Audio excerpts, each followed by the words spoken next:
Selamat pagi pemirsa, apa kabar Anda di pagi hari ini?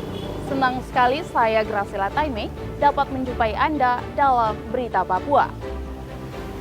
Sejumlah informasi menarik dan teraktual telah berhasil dirangkum tim redaksi kami.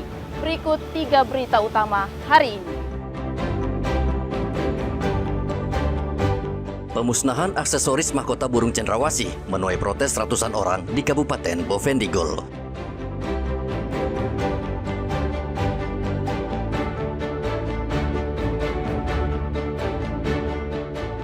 Dapur MBG di Merauke minim, Polres Merauke bergerak cepat membangun dapur MBG.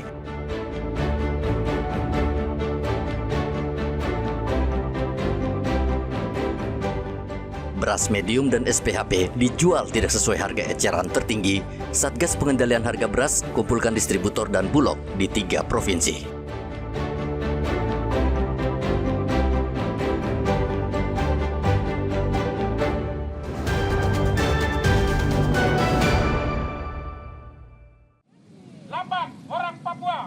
Protes ratusan warga di Kabupaten Bovendigul, Papua Selatan berujung ricuh. Protes dipicu pembakaran mahkota burung cendrawasih yang dilakukan Balai Konservasi Sumber Daya Alam BKSDA Papua di Kota Jayapura pada hari Selasa. Unjuk rasa awalnya berjalan damai, namun tiba-tiba situasi berubah ricuh. Warga mendatangi kantor Kodim dan Polres Bovendigul. Mereka melampiaskan kekecewaan mereka terhadap Kepala BKSDA Papua karena mahkota cendrawasih merupakan simbol budaya masyarakat Papua. Ratusan pengunjuk rasa melempari aparat keamanan dengan batu hingga petugas terpaksa mengeluarkan tembakan peringatan untuk membubarkan massa. Sejumlah kios dan toko menjadi sasaran penjarahan. Bahkan 3 anggota Polres yang bertugas terluka akibat terkena lemparan batu. Aksi rusuh massa yang diawali dengan aksi demo damai oleh beberapa elemen masyarakat terkait dengan pemusnahan mahkota burung cendrawasih dan burung cendrawasih yang diawetkan oleh BKSDA yang dilaksanakan kemarin, sehingga menimbulkan beberapa gelombang aksi unjuk rasa di beberapa wilayah dan khusus di Kabupaten Bovendigul menimbulkan kerusuhan akibat disusupi sekelompok orang yang melakukan penyerangan kepada aparat keamanan, perusakan kendaraan, sekaligus penjarahan di sejumlah titik di wilayah Kota Tanah Merah, ibu kota Kabupaten Bovendigul. Beberapa personil Polri menderita luka akibat sabetan senjata tajam, anak panah, dan lemparan batu dan balok.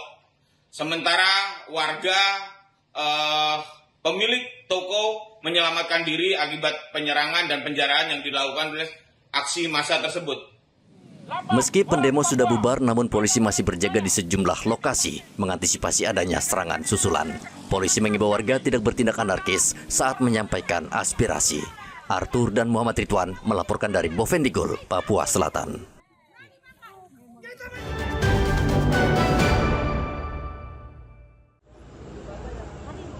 Tindakan Balai Besar Konservasi Sumber Daya Alam Papua yang membakar aksesoris satwa langka hasil sitaan dari sejumlah tempat menuai protes dari masyarakat.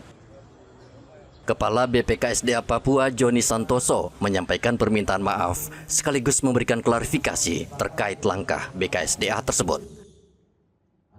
Joni memastikan pemusnahan tersebut bukan untuk melecehkan nilai budaya atau simbol adat Papua, melainkan bagian dari penegakan hukum untuk memutus rantai perdagangan ilegal satwa dilindungi. Dengan penuh rasa hormat dan kerendahan hati, kami menyampaikan permohonan maaf yang tulus atas tindakan pemusnahan cendrawasih offset dan mahkota burung cendrawasih pada tanggal 20 Oktober 2025. Kami menyadari bahwa tindakan tersebut telah menimbulkan luka dan kekecewaan di hati masyarakat Papua. Kami sampaikan bahwa langkah tersebut tidak dimaksudkan untuk menispirikan atau mengabaikan nilai budaya dan jati diri masyarakat Papua yang kami hormati sebagai bagian penting dari kekayaan bangsa Indonesia. Sementara itu, Kepala Adat Port Numbai Daniel Toto meminta pemerintah daerah, DPRD, dan lembaga adat MRP untuk menyusun peraturan yang jelas dalam perlindungan satwa seperti burung cendrawasih, karena langkah hukum tanpa memahami budaya bisa memunculkan konflik di masyarakat. Ini harus ditindaklanjuti oleh pihak Majelis Rakyat Papua dan DPR kursi pengangkatan untuk membuat peraturan turunan, termasuk perkasi atau perkasus. Nah, ini 8 tahun tidak ada regulasi untuk membuat peraturan turunannya untuk menyampaikan kepada masyarakat Papua bahwa ada surat edaran dari Gubernur Papua. Petugas BKSDA dan pihak terkait melakukan razia terhadap pedagang aksesoris dan menemukan 58 ekor satwa yang sudah diawetkan dan dijual menjadi mahkota burung cendrawasih. Barang-barang tersebut kemudian dimusnahkan sesuai permintaan pemilik. Rian Tonai melaporkan dari Kota Jayapura, Papua.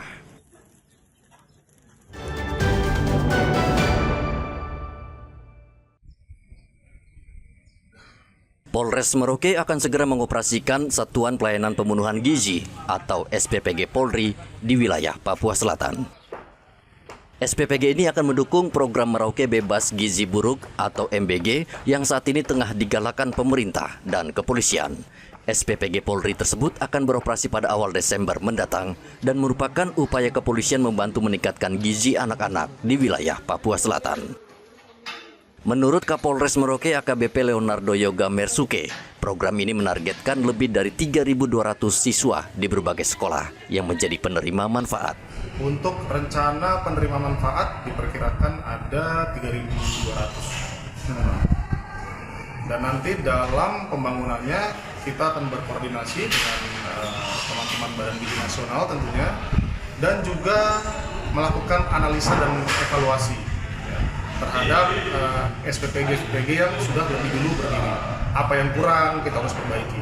Yang pasti kita akan mengutamakan kualitas, sehingga tujuan untuk memberikan makan bergizi gratis itu benar-benar dirasakan manfaatnya oleh masyarakat nanti.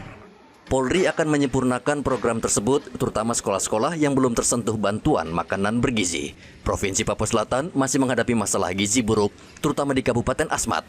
Salah satu penyebabnya, akses pangan yang terbatas, pola konsumsi yang berubah, serta tantangan geografis. Dengan SPPG Polri, jumlah angka gizi buruk di wilayah Papua Selatan bisa ditekan dan meningkatkan kesadaran masyarakat tentang pentingnya asupan gizi yang seimbang. Muhammad Ridwan dan Rian Tonai melaporkan dari Merauke, Papua Selatan.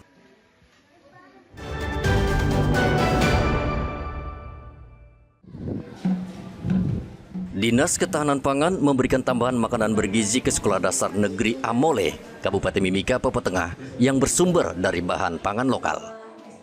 Pemberian makanan tambahan di sekolah bertujuan untuk memastikan asupan gizi anak tercukupi agar fisik mereka tumbuh dengan baik, sehingga mereka bisa lebih bersemangat belajar.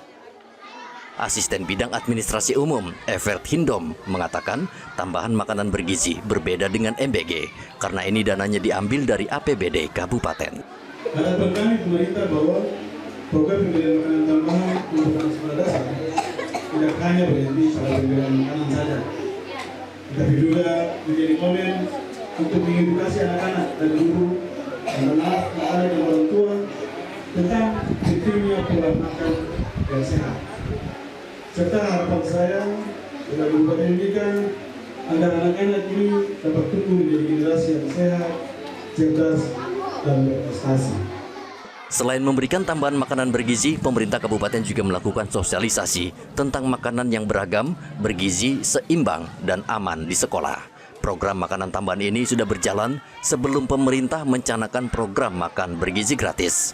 Hingga saat ini, MBG di Kabupaten Mimika belum berjalan maksimal karena terkendala dapur yang minim. Igo Batmomolin dan Rian Tonai melaporkan dari Mimika, Papua Tengah.